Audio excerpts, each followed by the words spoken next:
Hai bunda-bunda, kali ini aku lagi mau masak pokcoy ala resto nih. Cara buatnya itu gampang banget. Pertama-tama aku siapin 9 siung bawang putih, lalu cincang semua bawang putihnya.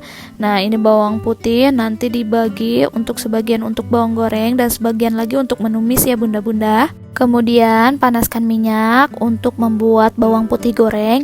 Nah, perbandingannya yaitu 7:3 ya.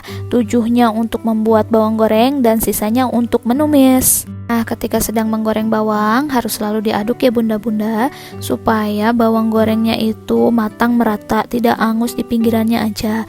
Nah, goreng bawang sampai semua warnanya itu coklat ya. Nah, seperti ini contohnya. Kalau sudah seperti ini siap diangkat.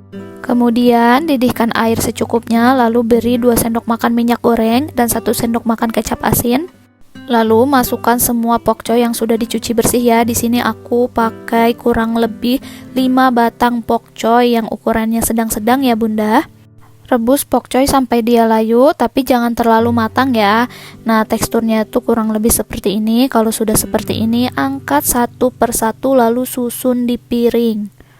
Kemudian langkah selanjutnya, tumis bawang putih yang sisa tadi. Nah, tumis sampai dia harum, sampai berubah warna, lalu tambahkan sedikit air.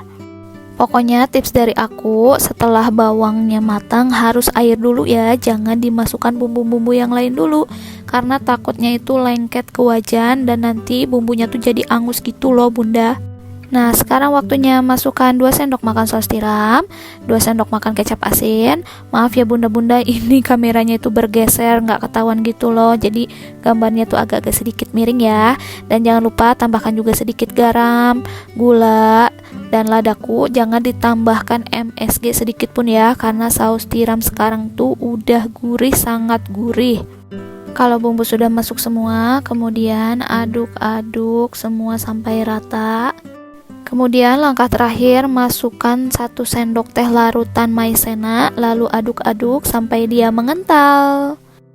Untuk kuahnya itu bisa kental, bisa tidak. Kalau misalkan bunda-bunda tidak suka kental seperti ini, tinggal di skip bagian tepung maizenanya ya bunda-bunda. Nah, kalau sudah seperti ini, tinggal matikan kompor, lalu siramkan ke pokcoy yang sudah ditata tadi di piring. Lalu jangan lupa taburi juga bawang putih goreng yang sudah dibuat tadi ya bunda-bunda. Nah, gampang kan membuatnya? Selamat mencoba!